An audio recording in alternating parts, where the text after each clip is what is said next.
마침 다윗의 장막의 예배예요, 그죠? 다윗의 장막을 얘기하기 전에 지난주에 실로에서부터 언약궤가 떠났죠. 네. 예? 실로에서부터 언약궤가 떠나가지고 어디에 가서 뺏겼어요? 에베네셀에서 뺏겼습니다. 맞죠. 에베네셀. 예, 에베네셀이면 뭐 하나님께서 여기까지 도우셨다 그랬는데, 예. 그러니까 중요한 것은 어떤 그 외적인 게 아니라 진짜 중요한 것은 하나님을 향한 어떤 태도를 갖고 있냐, 그런 게 중요한 것이죠, 그죠? 예. 그러니까 하나님 앞에 바르지 않으니까 그 이름이 아무리 에베네셀이라도 뺏기는 거예요, 그죠? 5장 1절에 그렇게 돼 있죠. 사무엘상 5장 1절을 보게 되면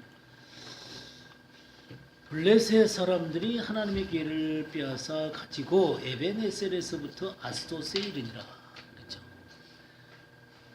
근데 어떻게 됐어요, 근데요? 예?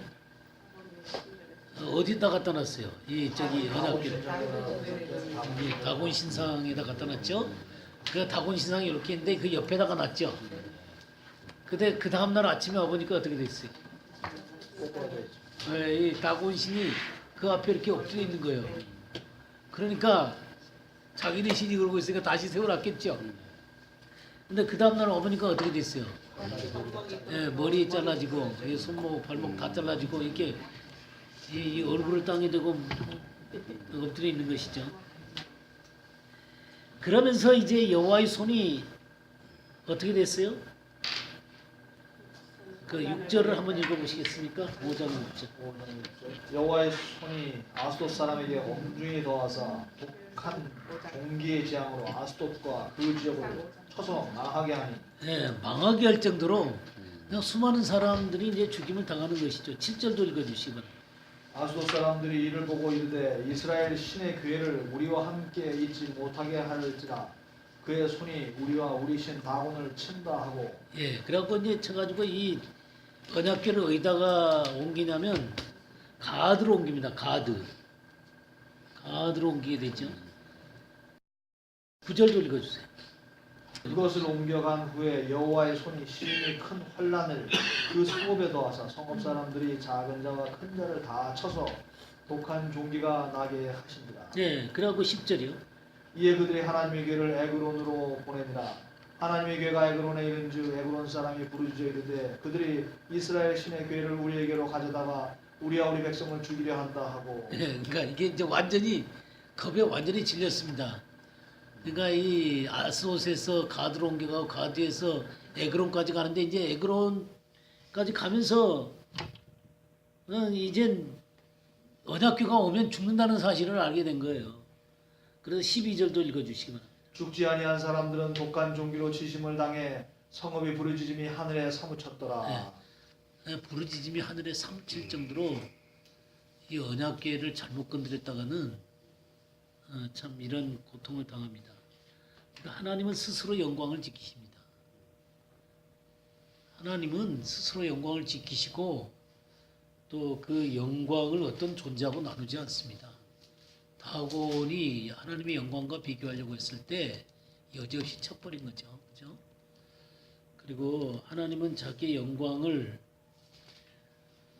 이스라엘 백성들이 온전하게 세워놓지 못하니까 스스로 그 영광을 이 블레셋 지방 가운데서 스스로 지키시는 것들을 볼 수 있습니다. 7달이 지났어요. 7달이 지나니까 이들이 도저히 이 언약궤하고는 이 사람들은 같이 있을 수가 없습니다. 왜 있을 수가 없어요? 왜 언약궤하고 있을 수가 없습니까? 이들은 언약궤를 받을 만한 자격이 없어요.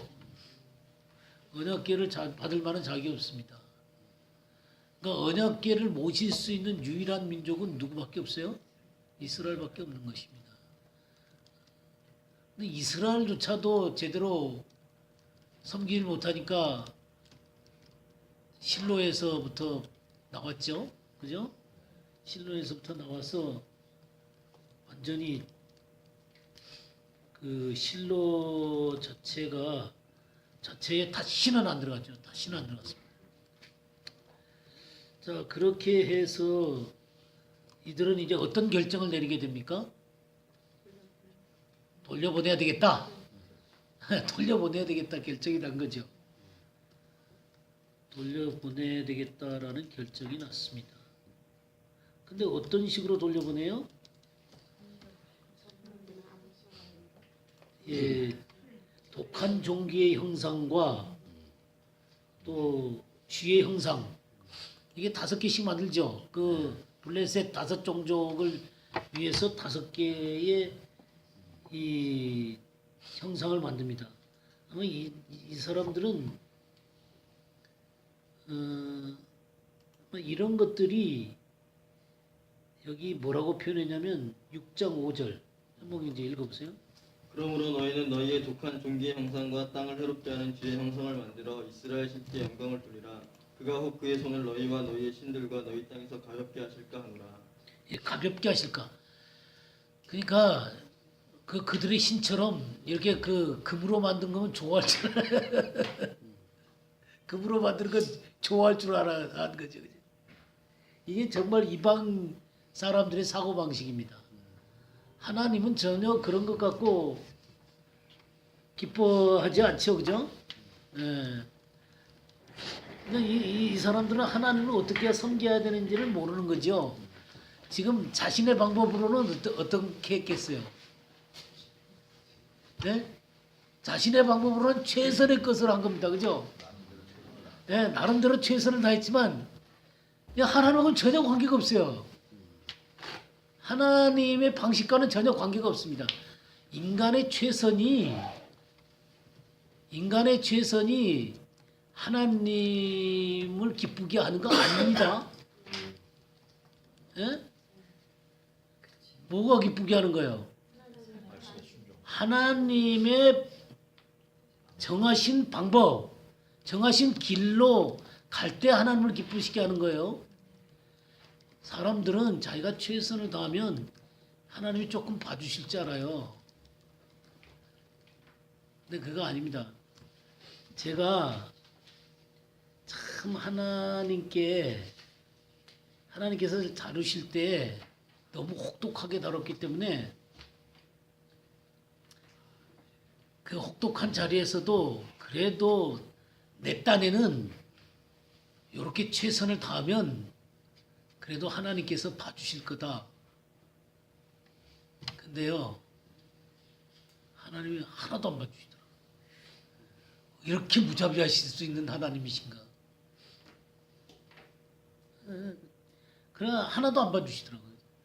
그래가지고 제가 완벽하게 딱 손을 완전하게 들 때까지 저를 비참하게 만드는데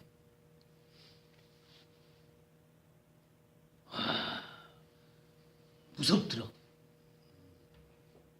완전히 껍데기 다 벗겨놓는데 무섭더라고요. 그래서 제 손발 다 들고 거꾸로 치니까 그때 이렇게 건지.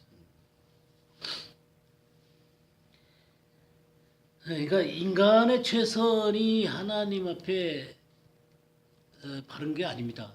근데 하나님이 이들이 한 건 받았어요. 왜 그랬어요?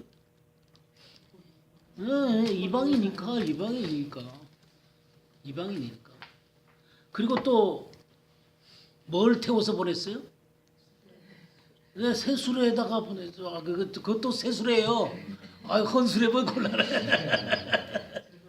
그리고 또 저기 그 암송아지, 그 새끼 있는 암송아지를 그렇게 그 희생을 다 해가지고 그런 정말 그 희생까지 치러가면서 한 이 암송아지를 보내면 받을 거다. 그건 그들의 생각이죠. 근데 나중에 이것 따라 하다가 혼난 사람 있죠. 누가 그랬어요? 다윗이 그랬어요. 다윗이 나중에 이것 따라하다가 아주 그냥 웃사가 죽잖아요, 그죠? 웃사가 죽어갖고는 어떻게 해요? 그냥 어떻게 저 언약궤를 내가 모실 수가 있는가? 그 아비나 저기 그 오베데돔 집에다가 옮겨놓잖아요, 그죠?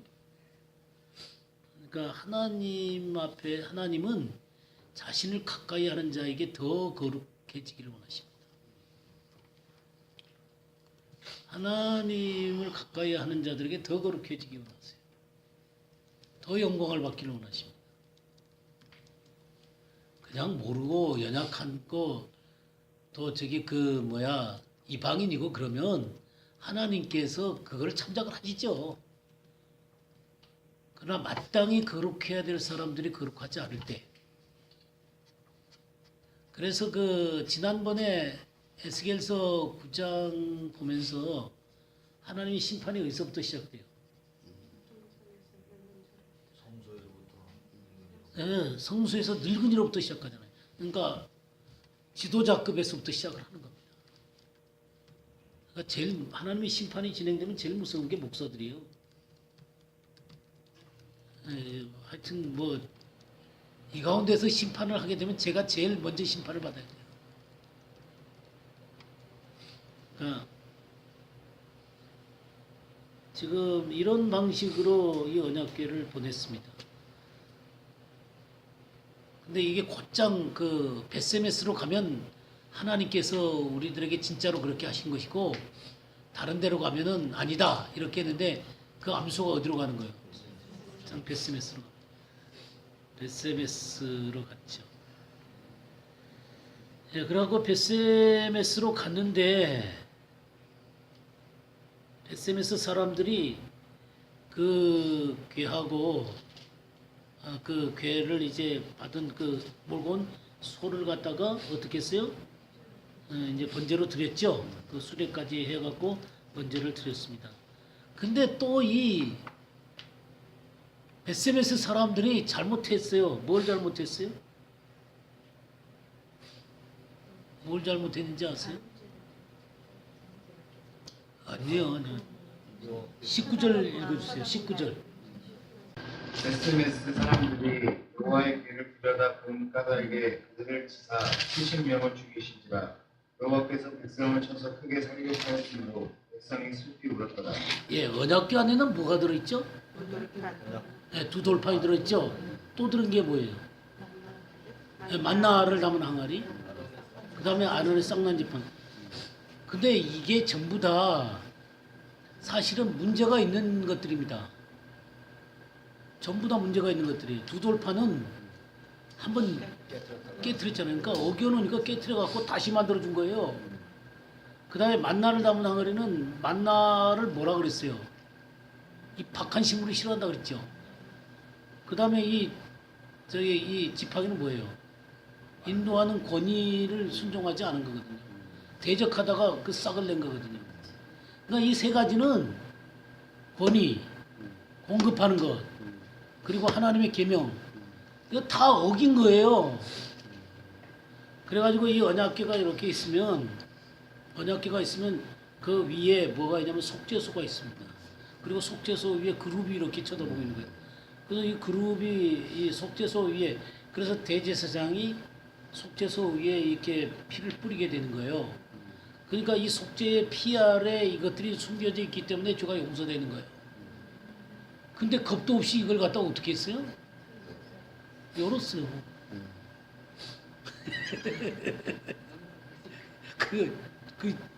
이 죄를 가리워주는 이 속죄소 위에서 하나님의 영광이 그 위에 머물러 있는데 피도 없이 그냥 그걸 열었어요.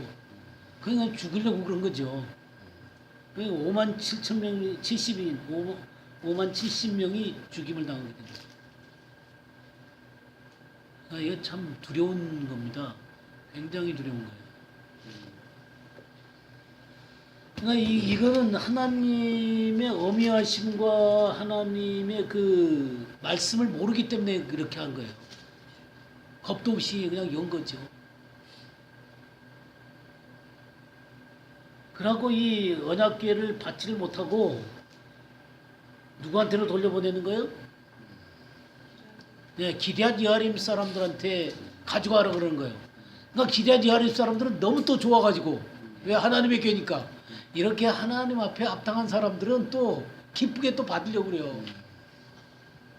그러나 합당하지 않은 사람들에게는 이게 엄중함이 있습니다. 그래서 옮겨가지요. 그래서 어떤 일들이 벌어지냐면 7장 1, 2절 읽어주세요. 기한 여아림 사람들이 와서 여호와의 궤를 옮겨 산에 사는 아비나답의 집에 들여놓고 그의 아들 엘리야사를 거룩하게 구별하여 여호와의 궤를 지키게 하였더니 궤가 기앗 여아림에 들어간 날부터 20년 동안 오래 있은지라 이스라엘 온 족속이 여호와를 사모하니라. 네, 거기에 안정하게 거하신 거예요. 그러니까 하나님 앞에 거룩하게 합당하게 이 언약궤를 모시니까 하나님의 언약궤가 거기 안전하게 있었고 안정댁이 있었고 또 안정댁이 있으니까 어떻게 했어요? 이스라엘 온 족속이 여호와를 사모하기 시작합니다. 그러면서 미스바 사건이 일어나게 되는 것입니다. 미스바의 회개 운동이 일어나게 되는 거예요.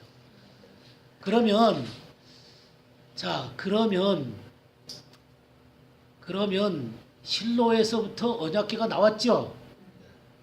언약궤가 나올 때 그때 사무엘이 몇 살이었어요? 성경에 나와 있지 않아요? 어렸어요. 뭐 한 10살이나 10살이나 뭐 그 정도 됐겠죠. 뭐 말기 또렷하게 알아들을 수 있고 하나님 말씀 알아들을 수 있고 엘리의 말씀 알아들을 수 있고 어쨌든 어린 아이였어요. 그렇다고 해서 청년은 아니었던 것 같아요. 그때 누가 지도자였어요? 엘리가 지도자였고 그 홈리와 비나스가 제사장으로 있었죠.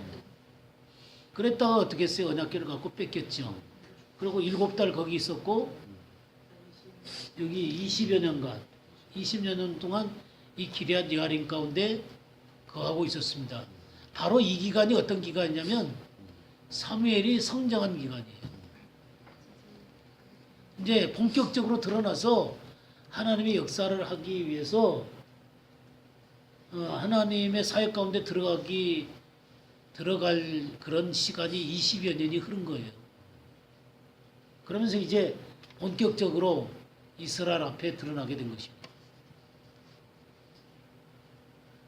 이런 그 시간 계산을 잘 해보는 게 굉장히 중요해요. 그러니까 그런 시간 동안 사무엘이 성장을 했다. 그리고 이제 사무엘이 활동을 쭉 하다가 15절 말씀해 보게 되면 사무엘이 사는 날 동안에 이스라엘을 다스렸으되 해마다 베델과 길갈과 미스바로 순회하여 그 모든 곳에서 이스라엘을 다스렸고 라마로 돌아왔으니 이는 거기에 자기 집이 있음이니라. 거기서 이스라엘을 다스렸으며 또 거기에 여호와를 위하여 제단을 쌓더라. 그래서 이게 해마다 이제 그런 일들을 했어요. 얼마를 했는지는 잘 몰라요. 하지만 8장 1절을 읽어주세요. 8장 1절. 사무엘이 일군에 그의 아들들을 이스라엘 사사로 삼으니 장자의 이름은 유엘이요 차자의 이름은 아비야라. 그들이 브엘세바에서 사사가 됩니다. 예, 그랬죠. 바로 사무엘의 아들들이 사사가 돼서 활동을 하지요. 근데 사무엘이 어떻게 했다 그랬어요? 늙었다 그랬죠.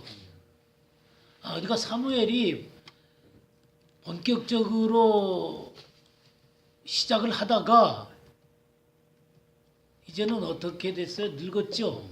얼마나 시간이 걸렸을까요? 뭐 적어도 한 60은 됐겠죠. 그죠? 30, 40년. 한 30년 정도 했다고 생각하면 30년 정도 했어요. 그러면 30여 년 정도 했다고 생각되면 그가 기럇 여아림에 한 20여 년간 있었고 또 30년 했으면 한 50년이 지난 거죠. 그죠? 그 다음에 이제 이 늙어가지고 사사들로 이 아들들이 제멋대로 하니까 이스라엘 백성들이 뭘 요구해요? 왕을 요구하는 거예요. 왕을. 그럼 왕을 요구해갖고 사울이 몇 년 동안 왕이 됩니까? 40년을 왕위를 해요. 그러면 시간이 얼마큼 걸린 거예요? 기럇 여아림 20년, 사무엘 30년, 사울 40년. 그럼 90년이 걸린 거예요. 그러니까 상당히 시간이 걸린 거예요. 그 40년 동안 사울은 어느 학교를 찾았어요? 안 찾았어요. 그러니까 이런 걸 잘 보셔야 되는 거예요. 40년 동안 이 언약궤를 찾지 않은 거예요. 그럼 언약궤를 찾지 않았고, 자 그럼 다른 면으로 가보세요. 성막은 어떻게 됐어요? 성막은 네, 실로에서 나왔어요. 성막도. 그럼 성막이 어디로 갔을까요? 기브온에 있죠. 근데 기브온 전에 간 데가 있어요.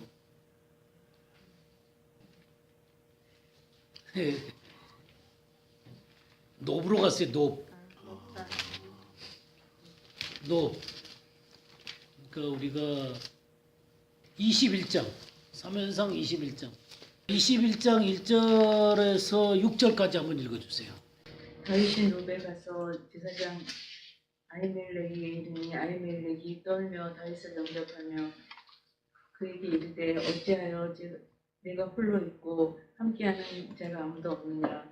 다윗이 제사장 아히멜렉에게 이르되 왕이 내게 이를 명하고 이르시기를 내가 너를 보내는 바와 내게 명한 바 이래 아무 것이라도 사람에게 알게 하지 말라 하시기로 내가 나의 소년들을 여차여차한 곳으로 약정하였나이다. 이제 당신의 수중에 무엇이 있나이까?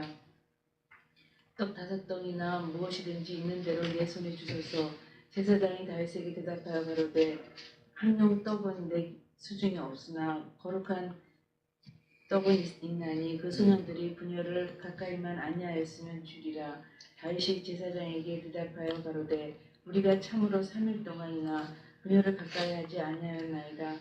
나의 피난 길이 보통 여행이라도 소년들의 그릇이 순결하겠거든. 하물며 오늘날 그들의 그릇이 순결치 아니하겠나이까 하며 제사장이 그 거룩한 떡을 주었으니 거기는 진설병 곧 여호와 앞에서 물려낸 떡밖에 없습니다. 이 떡은 더운 떡을 드리는 날에 물려낸 것이더라. 예, 이게 뭔 말이에요?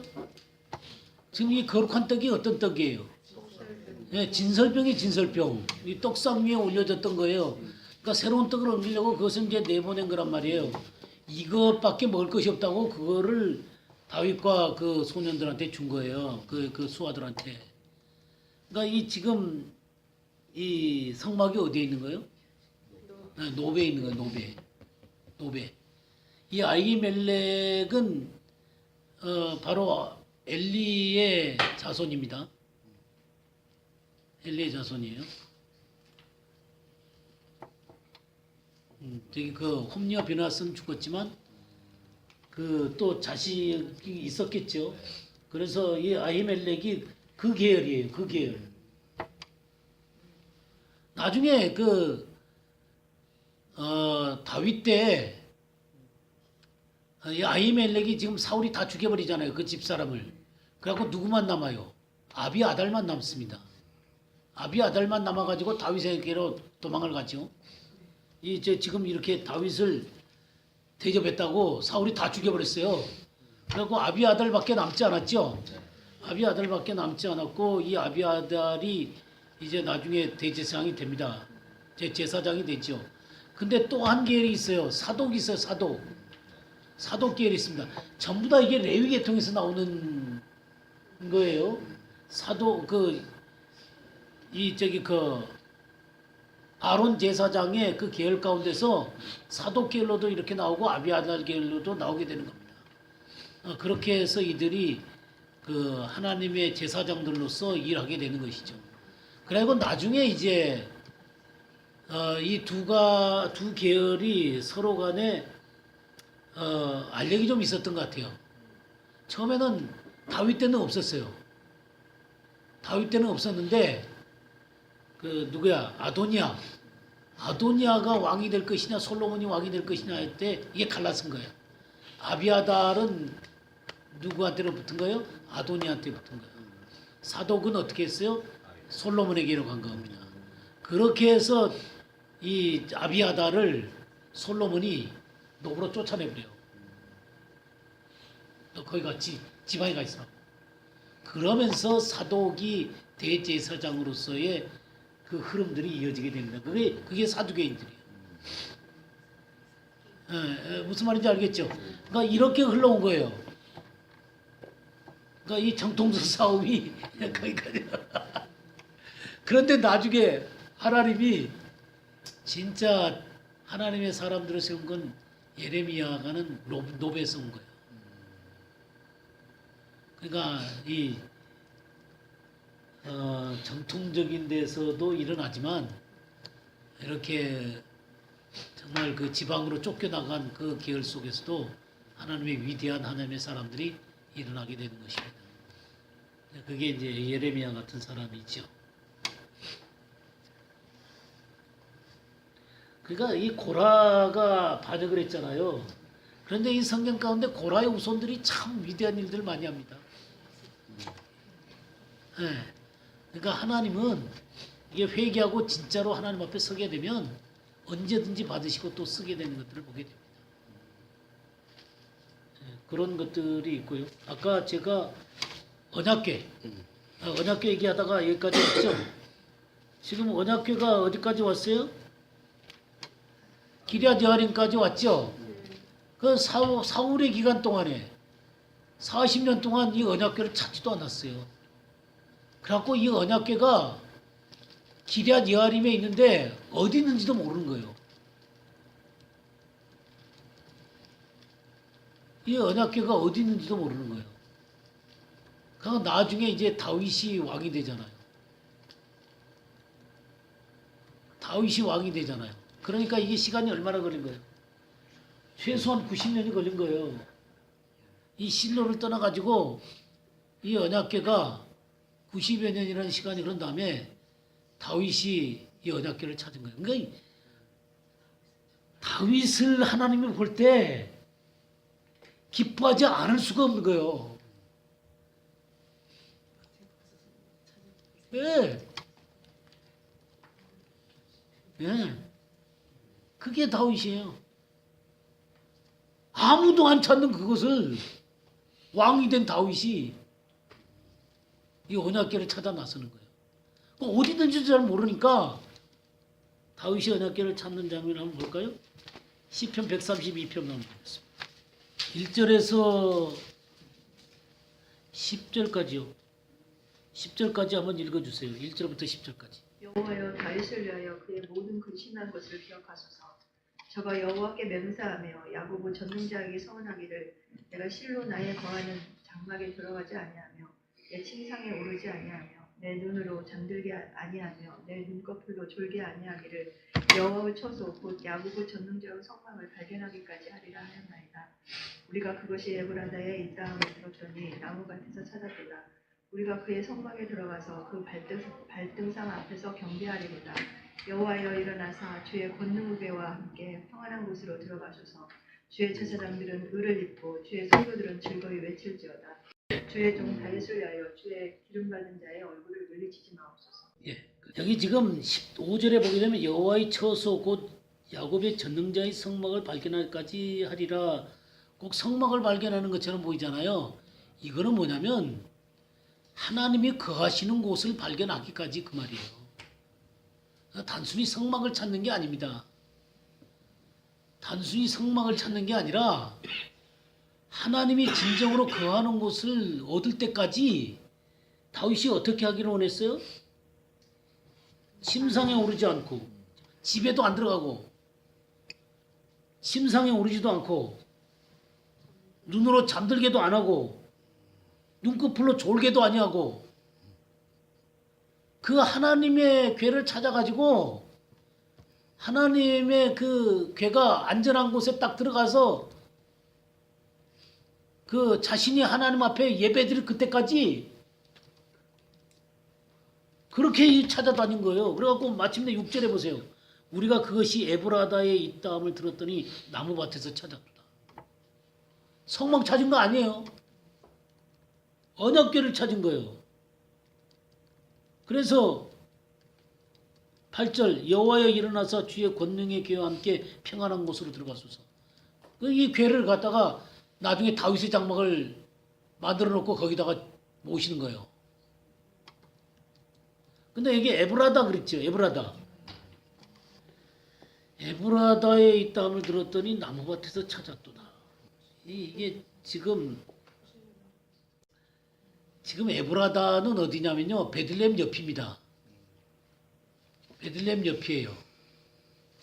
기럇 여아림은 또 조금 떨어져 있어요. 그러니까 베들레헴이 있고 그 다음에 기럇 여아림이 있고 그 다음에 예루살렘이 있고 여기 한 삼각형 정도로 생각을 해보세요. 베들레헴 있고 예루살렘 있고 기럇 여아림이 이 꼭지점이 있는데 이렇게 있어요. 삼각형 정도로.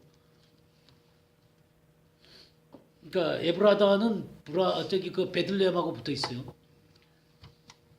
그러면 이게 상당히 거리가 있는 것처럼 보이죠. 근데 이게 지금은 이렇게 나누어져 있는 것처럼 보이지만 우리 성경 한 군데 찾아볼까요? 역대상 2장 50절에서 54절 한번 보세요. 엘레의 자손 곧 에브라다의 마닥을 후리 아들을 이러하니 기럇여아림의 아버지 소발과 베들레헴의 아버지 살마와 가델의 아버지 하렙이라. 기럇여아림의 아버지 소발의 자손은 하루에와 문후봇 사람의 절반이니 기럇여아림 종족들은 이들 종족과 붓 종족과 수맛 종족과 미스름 종족이라. 이로 말미암아 소라와 에스다와 두 종족이 나왔으며 산마의 자손들은 베들레헴과 분노바 종족과 아다롯 벳 요압과 마나핫 종족의 절반과 소라 종족과 예, 됐어요. 예. 거기에 지금 갈렙의 자손 곧 에브라다의 맏아들 그랬죠. 그게 홀이에요. 호리아들. 예, 맏아들 홀이에요. 에브라다의 맏아들은 홀이에요. 홀의 아들은 누가냐면 기럇 여아림의 아버지 소발. 그러니까 에브라다, 홀, 소발, 기럇 여아림이에요. 훌. 그 다음에 이 베들레헴은 51절 베들레헴의 아버지 살마와 백가델의 아버지 하렙이라. 기럇여아림의 아버지 소발의 자손은 하루에와 문후의 사람의 절반이니. 어쨌든 간에 그 베들레헴이나 이 기럇여아림이나 이게 전부 다 누구의 자손들이냐면 에브라다의 자손이에요. 에브라다의 자손. 거기에 그렇게 다 모여 있는 거예요. 이 자손들이 이 에브라다와 이 베들레헴과 그 기럇여아림과 요런 데 이렇게 뭉쳐 있는 거예요. 그러니까 지금은 이렇게 기럇여아림과 또 뭐 에브라다나 이런 것들이 나누어져 있는 것처럼 보이지만 그 당시에는 그냥 에브라다나 기럇여아림이나 그냥 거기다 그 말이에요. 그래서 이게 에브라다에서 발견했다 그 말이에요. 이해가 되십니까? 기럇여아림이나 에브라다나 거의 같은 곳이다. 명칭을 거의 같이 불렀다 그 말이에요. 같은 족속들이니까. 그 위치는 또 같은 이름 있었는데 예. 에브라다로도 불리고 그 기럇여아림으로도 불리고 지금은 아부고시로 불려요. 아부고시. 예, 아부고시. 아부고시는 그 아랍 사람들의 이름이에요. 아랍 사람들의 이름, 아부고시. 그러니까 아부고시로도 불리고. 그러니까 이런 그 명칭들이 그런 족속들이 서로 모여 있으니까 에브라다나 기럇여아림이나 그냥 그 족속이 그 족속으로 이렇게 불리는 거예요. 그러니까 에브라다에서 찾았다. 그 말은 기럇여아림에서 찾았다. 그 말하고 똑같은 거예요. 이해가 되십니까? 이거 잘못 이해하면 이게 도대체 왜 성경이 이렇게 틀린 말을 하고 있나 이렇게 생각할 수가 있는데 이게 같은 족속이란 말이에요. 같은 족속. 근데 이 장소나 족속 이름이나 거의 비슷해요. 장소 이름도 저기 그 에브라다가 장소 이름인데 아버지 이름이잖아요. 에브라다가 기럇여림이 사람 이름인데 장소도 기럇여림이야. 그러니까 그 사람과 장소와 이런 것들이 그냥 같이 불리는 거예요, 같이. 예? 세상에 읽다 보니까 모든 우리가 알고 있는 지명이 사람 이름이에요. 예, 맞아요. 그러니까 그 사람들 사니까 그냥 그 사람 이름대로 그냥 부르게 되는 거예요. 그러니까 이런 거 찾아보면 참 재밌어요. 이렇게 저기 괴가 어디로 이렇게 갔고 어떻게 찾아졌고 이게 다윗의 마음이에요. 이 시편 132편이. 그러니까 다윗의 마음은 바로 7절에 나오는 거예요. 7절. 132편 7절. 우리가 그의 계신 곳으로 들어가서 그의 발등상 앞에 엎드려 예배하리라. 이게 다윗의 마음이에요. 사울은 40년 동안 찾지를 했는데 왕이 되자마자 언약궤를 찾아 나서고 예, 그 하나님의 그 장막 가운데 가서 예배하기를 원한다는 거죠. 이게 사울과 다윗의 차이예요. 그냥 우리가 뭐 보통 뭐 여러 가지 얘기를 하지만 이게 단적으로 하나님과의 관계 가운데서 이런 차이가 나는 거예요. 사울은 더 키도 크고 뭐 출중하게 생겼고 아주 그냥 그 뛰어난 사람처럼 보이지만 하나님 앞에서는 그게 아무것도 아니에요. 그게 아무것도 아니에요. 근데 다윗을 만나니까 하나님 너무너무 기쁜 거예요. 쟤는 나밖에 모르는 것 같아. 그러니까 하나님 보시기에 쟤는 나밖에 모르는 애 같아. 너무너무 기쁜 거죠. 이런 사람을 만났으니 쟤는 내 마음에 합한 사람이다. 예. 그 어렸을 때 그 들판에서도 그냥 수금 타면서 그냥 하나님 찬양하고 말이죠. 막 물맷돌 연습하면서 내가 주 예수의 이름으로 너를 물리치거라 뭐 그렇게 연습했겠죠. 그래가 골리앗한테 가서도 그렇게 한 거잖아요. 제가 그 처음 예수님을 믿었을 때 제가 뭐였냐면 산에 올라가갖고 여기 계신 여러분들 오늘 오셔서 감사합니다. 제가 주 예수의 복음을 전하기를 원합니다. 그 산에서 막 아무도 없죠. 그냥 나무하고 돌이 여러분들 와주셔서 감사합니다. 제가 주 예수 그리스도를 전하겠으니 오늘 예수님을 믿고 구원을 받으시기 바랍니다. 그래서 막 복음을 막 전했어요. 아마 지금까지 하나님이 저를 내치지 않은 거는 그런 제 마음 가운데 이쁜 마음이 있어서 주님이 저를 불쌍히 계신 거 아닌가 하는 생각이 들어요. 아무튼 다윗의 마음이 그런 마음이었어요. 이런 것들이 참 놀랍죠, 그죠? 예? 그러니까 이 괴가 이렇게 흘러온 방향만 봐도 사람들의 모습과 그 역사가 보이는 거예요. 그죠? 왜냐면 하나님이시니까, 이 언약궤에 임하신 하나님이시니까 그렇게 하나님의 그 흐름들이 가는 거예요. 흐름들이. 하고 이 언약궤를 찾아 나서갖고 막 좋아가지고 이제 언약궤를 이제 모셔오는 거잖아요. 그죠?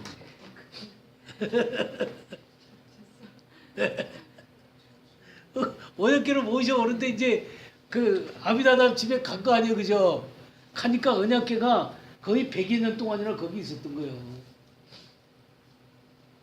그러니까 이제 아비나답이 이렇게 모시다가 엘르아살이 모셨죠. 그죠? 처음에 엘르아살을 모셨잖아요. 그러다가 이제 자손에서 아비나답, 엘르아살 뭐 그다음에 우사와 아요까지 내려간 거예요. 그 시간이 많이 걸린 거죠. 거의 100여 년이라는 시간이 흘렀으니까 이렇게 그 섬기는 사람들도 점점 이렇게 내려갔겠죠, 그죠? 이렇게 생각하니까 재밌으시죠? 예? 요런 거 따져보셨어요? 성막은 녹당에 있다가 어떻게 됐는지 또 높당에서 이제 기본으로 한 거지. 기본으로 거기서 봐. 그러니까 그거 저기 안 꼽는 찐빵이지. 근데 그거 참 설교를 그거 하는데 그래서 우리는 암송아지처럼 돼야 되는데 사실은 그런 방법으로는 안 됩니다. 우리가 정말 레위인이 있어야 되고 매야 됩니다. 이게 하나님의 방식으로 돼야 됩니다. 이걸 설교를 해야지. 그 암송아지 그 송아지를 내두고 또 그래도 순종하면서 가야 됩니다. 요렇게 설교를 하니 예? 글쎄 그거는 정말 그 문제가 심각한 거예요. 아이처럼 예. 다윗이 그렇게 했다고 어떻게 했어요? 그냥 우리가 대충만 알면 안 돼요. 하나님을 섬기는 데 있어서 대충 하시면 안 돼요. 정확하게 하나님의 말씀이 어떻게 됐는가를 우리가 바르게 하셔야 돼요. 지금 우리가 이 다윗의 장막 하고 있습니다만은 하나님께서 뭘 원하시는가? 하나님이 정말 기뻐하는 게 뭔가? 그걸 아는 것이 중요하죠. 내가 주님 앞에 이걸 해드렸습니다. 저거 해드렸습니다. 이거 했습니다. 그럼 내가 언제 그거 하라 그러냐 그러면 어떡할 거예요? 언제 그런 식으로 섬기라 그랬냐고 그러면 어떡할 거예요? 그럼 내 방식대로 그냥 내가 정해놓고 제가 이거 했습니다. 이거 했습니다. 전 이거 이런 식으로 공부를 했습니다. 뭐 어쩌다. 그게 중요한 게 아니에요.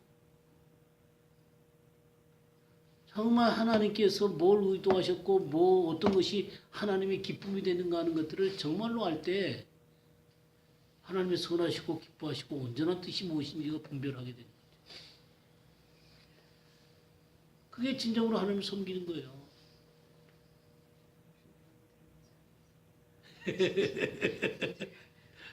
여러분, 그래서 특별히 사역자들이 범하는 잘못이 많은데요.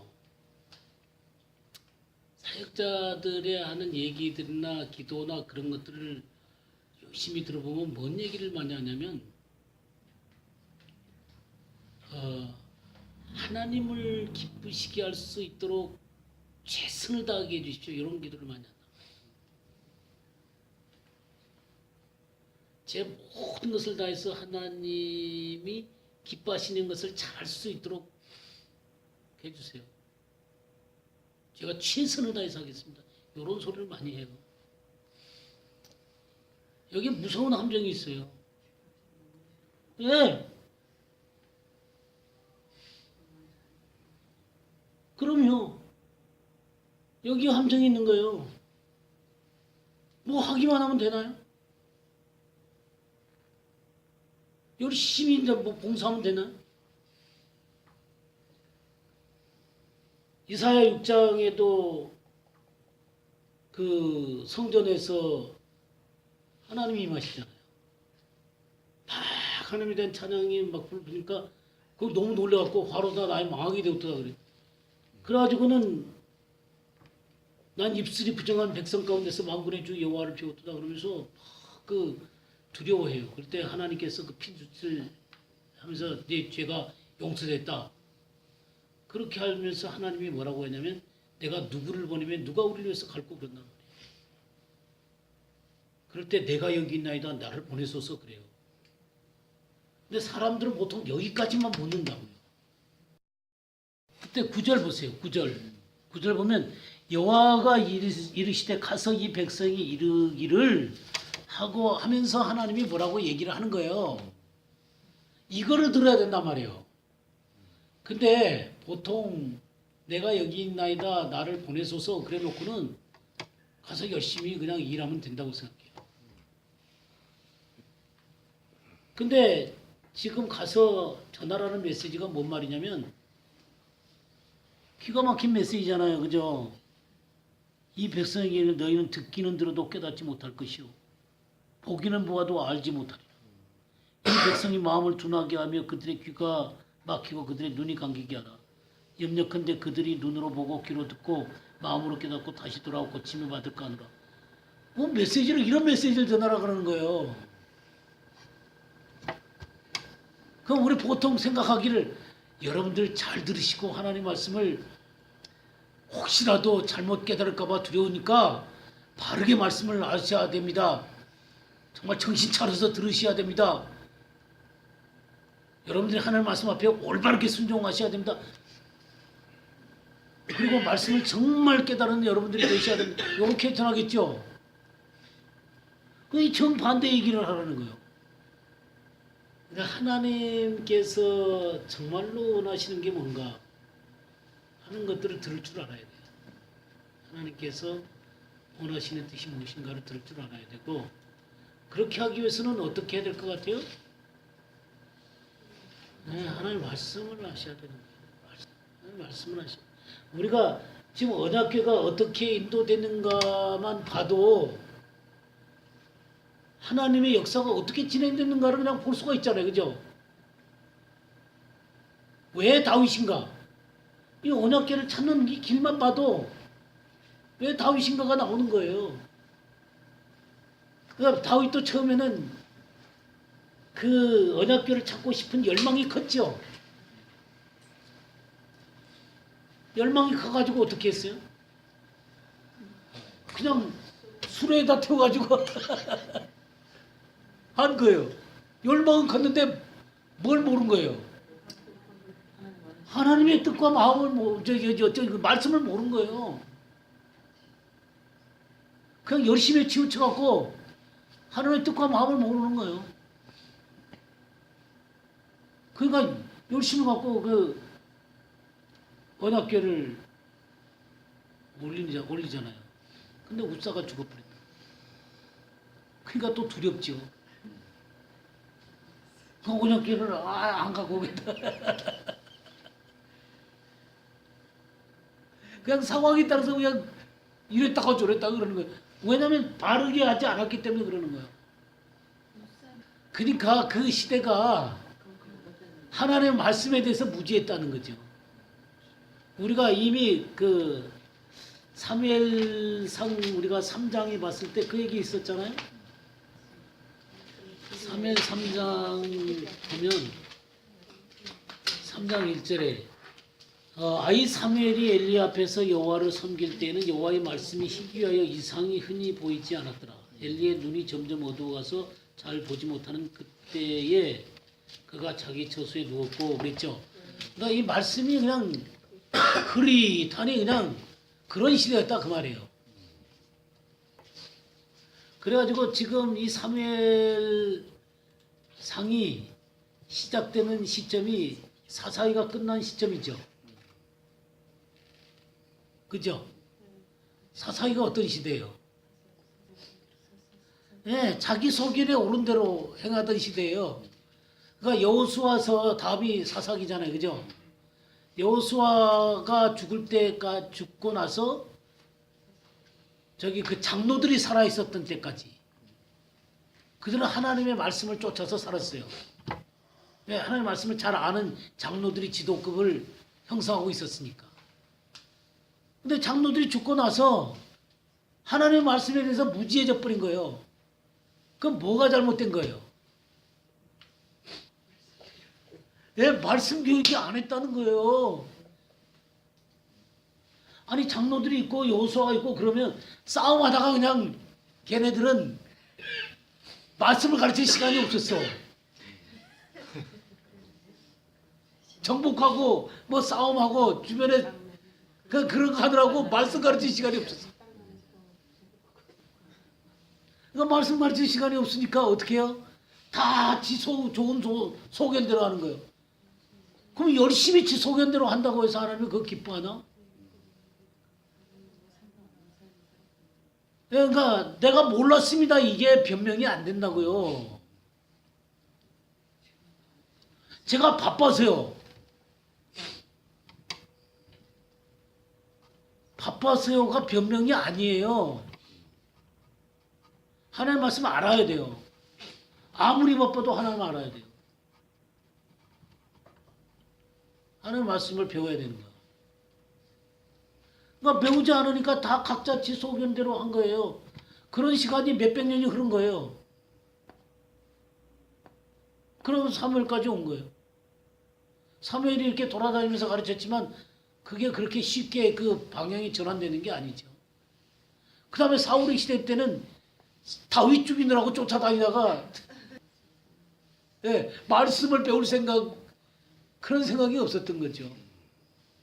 그러나 다윗은 어렸을 때부터 하나님 말씀이 어떤 것일까 하고 깊이 생각을 했고 하나님 앞에 바르게 서는 것이 무엇인가를 목동 시절부터 그러니까 이 특이한 열심을 갖고 있었던 사람이죠. 예. 그리고 나서 언약궤를 가지고 오는데 우사가 죽어버리니까 두려워했다가 도대체 뭐가 잘못됐나 하는 걸 생각했겠죠. 그러면 생각했으면 어디를 뭘 찾았겠어요? 예, 말씀으로 갔죠. 도대체 뭐가 잘못됐냐. 그 말에 대해서 우리 역대상 15장 11절 말씀부터 15절까지 다윗이 제사장 사독과 아비아다를 부르고 또 레위 사람 우리엘과 아사야와 요엘과 스마야와 엘리엘과 암미나답을 불러 저희에게 이르되 너희는 레위 사람의 족장이니 너희와 너희 형제는 몸을 성결케 하고 내가 예비한 곳으로 이스라엘 하나님 여호와의 궤를 메어 올리라. 전에는 너희가 매지 아니하였으므로 우리 하나님 여호와께서 우리를 충돌하셨나니 이는 우리가 규례대로 저에게 구하지 아니하였음이니라. 이에 제사장들과 레위 사람들이 이스라엘 하나님 여호와의 궤를 메고 올라가려 하여 몸을 성결케 하고 모세가 여호와의 말씀을 따라 명한 대로 레위 자손이 채로 하나님의 궤를 꿰어 어깨에 매니라. 이제 바르게 된 거예요.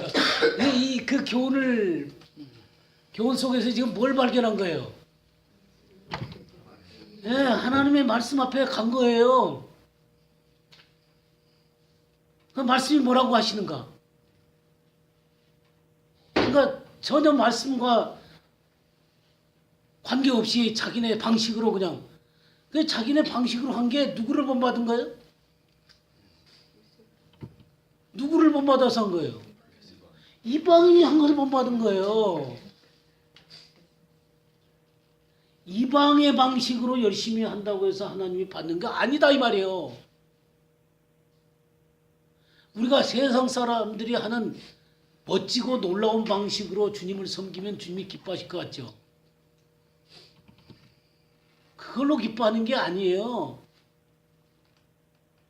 하나님께서 하시는 방식이 무엇인지를, 하나님의 말씀이 무엇인지를, 하나님의 뜻이 무엇인지를 바르게 깨닫고 그것에 순종하는 것을 기뻐하는 거예요.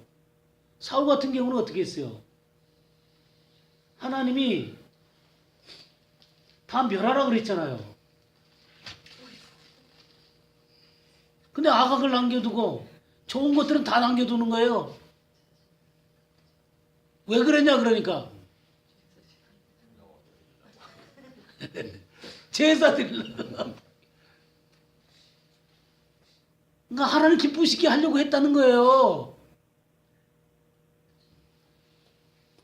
그러니까 내 방식대로 하나님을 기쁘시게 하는 거 하나님이 좋아하시는 거 아니에요. 그러니까 하나님 뭐라 그랬어요? 내가 제사보다도 하나님께 순종하는 것을 더 원하신다 그랬죠. 하나님의 말씀을 어기는 것은 사술의 죄와 같다. 우상 숭배의 죄와 같은 거예요. 그러니까 말씀 없는 삶이라는 건요. 잘못하면 우상 숭배로 빠져요. 말씀 없는 삶은 돈이나 세상 자랑이나 우상 숭배로 빠지기 딱 좋습니다. 예? 예.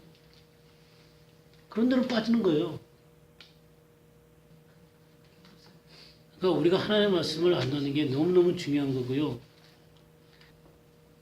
그 말씀 앞에서 늘 자기를 경계를 삼고 그 말씀 앞에 묵상하면서 자기 자신이 들침을 받아야 되는 거예요.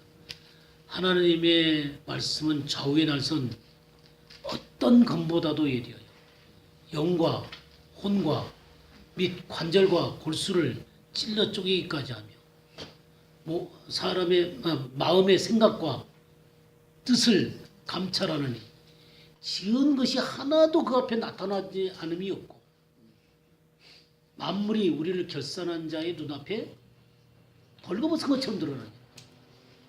그 결산한다 그랬죠. 그 결산이란 말이 어떤 말인지 아세요? 제가 이미 한번 설교한 적이 있어요. 로고스의 로고스. 그가 달란트 비유에서 달란트 갖고 나중에 계산하잖아요. 그 계산한 다음에 로고스의 로고스. 이 결산한다 이 말이 로고스란 말이에요. 그러니까 하나님이 결산하는 건 말씀 갖고 결산하는 거예요.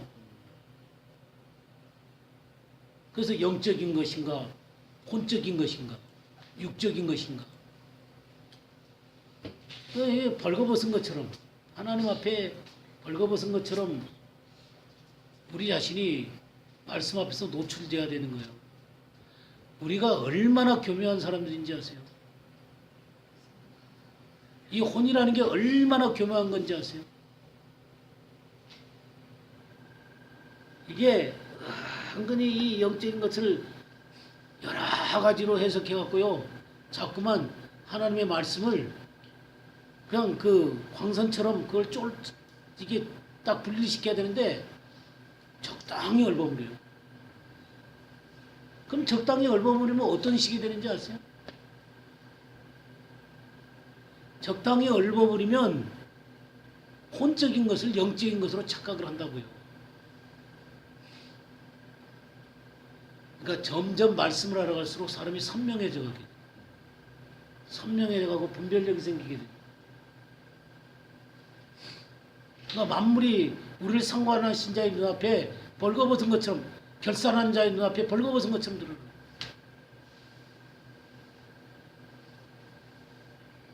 그래가지고 이게 다윗이 정말 온전하게 이거를 언약궤를 다시 옮기잖아요. 다시 옮기는데 이 옮기는 데 있어서도 6걸음 뜰 때마다 6걸음 뜰 때마다 손을 잡는 거예요. 그냥 그러니까 이 아비나답의 집에서 오베데돔 집에서 그 다윗의 장막까지 갈 때 그러니까 그 길은 무슨 길 같아요? 피의 길이에요. 피의 길이에요. 다윗은 이것을 너무너무 잘 알았던 사람. 이거를 너무너무 잘 알았던 사람. 이 언약궤를 오베데돔 집에 갖다 놓고 하나님은 오베데돔 집을 축복을 하는 거예요. 이것에 대해서는 정말 남다른 열심이 있는 이 다윗이 그거 가만히 있겠어요? 왜 내가 저 하나님의 그 축복과 사랑을 받아야 되는데 거기 저기에 쏟아지고 있으니까 이 언약궤를 추구하는 이 다윗이 그거 가만히 있겠어요? 그냥 석 달 동안에 그냥 막 축복을 하니까 참 그래갖고 옮겨가는데 6발걸음째마다 그냥 저 제사를 드리고 말이죠. 이 피의 길을 따라서 언약궤가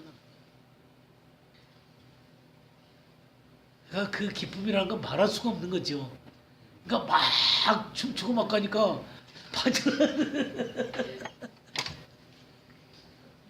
자, 사울의 딸 미갈. 사울이 40년 동안 언약궤 쳐다보지도 않았잖아요. 그럼 그 딸이 뭘 배웠겠어요? 배운 게 없어, 배운 게.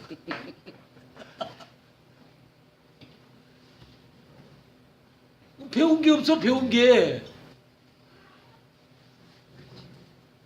배운 게 없는데 다윗이 춤을 추고 해라라는데 바지가 벗어지려 그러니까 이 저기 그 공주로 곱게 자란 이 여자가 참 염치 없게 체면 구기게 말이지 왕이 왜 첫골이냐 이거지. 그 업신여기들 그냥 이 세상적인 가치관으로 꽉 차 있어갖고 그것밖에 본 게 없으니까 하나님의 마음이 뭔지를 알고 하나님이 기뻐하시는 게 뭔지 알고 하나님의 뜻이 뭔지를 알면 야 우리 남편 정말 대단하다. 나도 가서 춤추자. 그렇게 나와야지요. 그 업신적인 거예요. 완전히 다르죠. 그러니까 뭘 보고 배웠냐가 너무너무 중요한 거예요.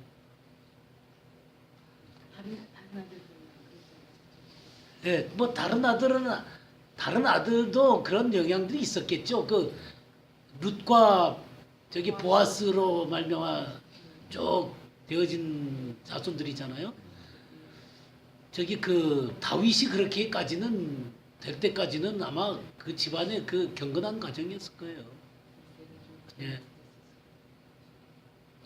뭐 다윗처럼은 아니었겠지만 그래도 다 믿음이 있었겠죠. 사울처럼은 아니었다고 생각해요. 예, 그렇죠. 이 언약궤가 거의 100년이나 이렇게 방치가 되어져 있는데 그거를 찾아 나설 수 있는 다윗. 그 시대에 누가 그렇게 했어요? 그 시대 때 이 다윗이라는 사람이 언약궤를 모시다 놓고 막 춤추고 그렇게 했을 뿐만 아니라 나중에 이제 우리 저기 거기 가서 배울 거예요. 이 정말 그 언약궤를 향해서 그 다윗의 장막 제가 이미 얘기했잖아요. 성막하고 완전히 다르다고. 그럼 성막은 번제단부터 시작해갖고 문으로 들어가고 번제단 물주먹 뭐 하고 차곡차곡 들어가고 휘장이 가려져갖고 언약궤 못 보잖아요. 근데 휘장만 딱 들치고 들어가면 언약궤가 보이는 거예요. 이게 왜 그러는가? 근데 이런 것들에 대한 이해도 굉장히 중요하고요. 왜? 기브온 산당이 있어요. 기브온 산당에 성막이 거기 있는데 언약궤를 다윗 장막에 넣어놓고 왜 거기다 놨는가? 이미 제대로 하려면 이 언약궤를 어디다 갖다 놔야 돼요? 성막 안에 놔야죠. 근데 다윗 장막 안에는 또 이래도 되는 거야? 그 기브온 산당 가서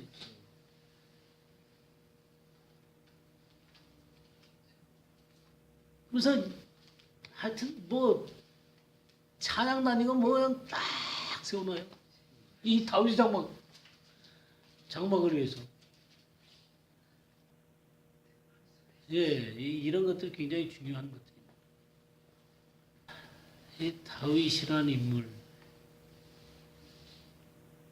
저는 이 다윗이라는 사람이 꼭 신약 사람 같아요. 전혀 구약 사람 같지가 않아요. 예. 그리고 다윗이 세운 이 왕국, 여기 엄청난 비밀이 있어요. 엄청난 비밀.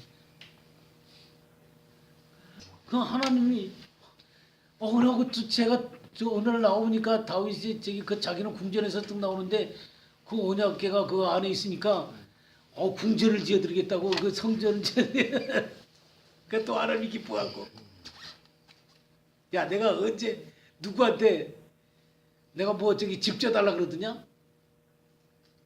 어떤 사사한테 어떤 지파한테 내가 언제 그런 적이 있었냐?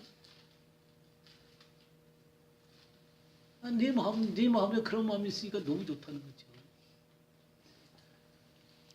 그러니까 우리가 지금 생각하면 간단한 문제처럼 보이지만 그때의 상황들을 쭉 뒤집어서 이 역사의 흐름 가운데서 다윗이라는 사람은 돌연변이에요. 완전히 돌연변이 같은 사람이에요. 뭐 그런 사람이 다 있는지 모르겠어요. 그러니까 나중에 우리가 이 역대상을 공부하면요, 구약에서 이 다윗이라는 사람 빼놓으면요, 구약을 얘기할 수가 없어요. 물론 아브라함과 이삭과 야곱이 중요하고 그들이 족장으로서 그 이스라엘을 세워간 첫 번째 조상들이지만 이 다윗이라는 사람이 빠져나오면 바로 예수 그리스도까지 가기가 어려워요. 이 다윗을 통해서 나타난 계시라는 게요, 신약 끝까지 가는 거예요. 하나님 나라 끝까지 가는 거예요. 예, 그렇죠. 그 왕도 그렇고 하나님 나라도 그렇고 주님의 왕되심도 그렇고 그게 다 다윗으로부터 드러나는 거예요. 다윗이 없으면 그런 계시들을 얘기하기가 너무너무 어렵죠. 예? 그러니까 우리는 뭐 다윗이 멋진 사람이다, 뭐 신앙도 좋고 또 찬양도 잘하고 또 저기 뭐 그냥 그 언약궤 하고 뭐 그런 얘기 정도 알지, 이 다윗을 통해서 하나님이 품었던 어마어마한 그 계시, 그 하나님의 경륜들은요, 그냥 그 속에 다 집약이 돼 있어요. 네, 다윗이라는 인물을 저 보니까 뭐 죽여야만 하겠거든요, 그죠? 아니 사울을 2번씩이나 죽일 수 있는 기회에서도 뭐, 까지 배반하지 않고. 그러니까 그것이 얼마나 위대한지 몰라요. 그러니까 자기가 서야 될 자리가 어딘지를 너무너무 잘 알았던 사람. 질서와 권위를 인정하는 것과 또 이 저기 그 자기가 언약을 맺었던 관계들과 그런 것 속에서 한번 어기려고 그랬어요. 예, 뭐냐면 저기 그 누구냐, 죽일 나발을 지켜줬거든요. 나발의 그 재산들을 지켜줬는데 뭐 좀 얻으러 갔는데 도대체 저기 그 주인을 떠난 어떤 자들이 있다 그러면서 막 그 다윗을 조롱을 하는 거예요. 그러니까 그 밤에 내가 너를 죽이지 않으면 저 죽여야 되겠다면서 쫓아오는데 그걸 막은 여자가 있죠. 아비가일이 그걸 막았죠. 보복하는 거, 그 피를 그냥 흘리는 것에 대해서 그 막은 거죠. 당신의 이름, 당신이 생명 싸기 안에 있습니다. 나중에 당신이 왕이 됐을 때 이 일이 누가 되지 않기를 원한다. 당신 왕이 될 때 저를 기억해달라고.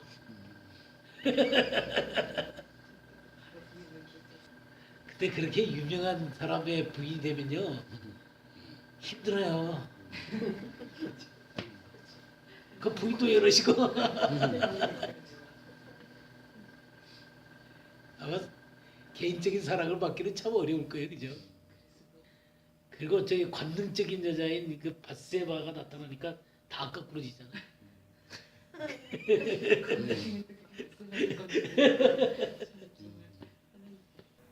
거기서 처절하게 배우는 거죠. 진짜 처절하게 배운 거죠. 그러면 나중에 이제 그게 압살롬까지 가잖아요.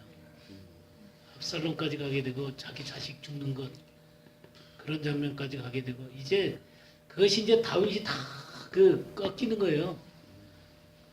다윗의 마지막 꺾이는 데가 있어요. 인구조사 한 다음부터는요, 그냥 오로지 하나님 한 분만 쳐도, 그 다음부터는 뭐 다른 거 신경도 안 써요. 오로지 그거 하나 쳐도. 그 교만함을 깨닫고 전부 다 하나님 것이라는 걸 깨닫고 전부 다 내려놓고 이제 거기까지 가야 돼요. 무섭게 배우는 거죠. 그러니까 하나님이 정말 가까이 하고 쓰는 사람들은요, 그 그 경험을 안 하면 무너지게 돼 있습니다. 인간이라고 하는 것은 누구나 다 무너지게 돼 있습니다. 그러니까 철저하게 배우지 않으면 적당한 선에서 배우면 주님도 적당하게 대하세요. 철저하게 배우면 철저하게 주님이 쓰시고 철저하게 다루세요. 그러니까 하나님의 것에 하나님께 합당하지 않는 것들이 섞여가면 곤란하죠. 그러니까 이 배옷과 털옷을 같이 짜지 마라 그랬잖아요. 두 가지 종자를 같이 섞지 마라 그랬잖아요. 근데 많은 사람들이 다 이 두 가지 종자를 섞어요. 우리도 인간인데 하나님의 것과 인간의 것을 적당히 섞어갖고 그걸 하나님의 일이라고 해요. 이 다윗 장막의 예배 그 밑에 깔린 얘기는 이제 거의 다 한 것 같아요. 예, 뭐 오늘 여기까지 하죠.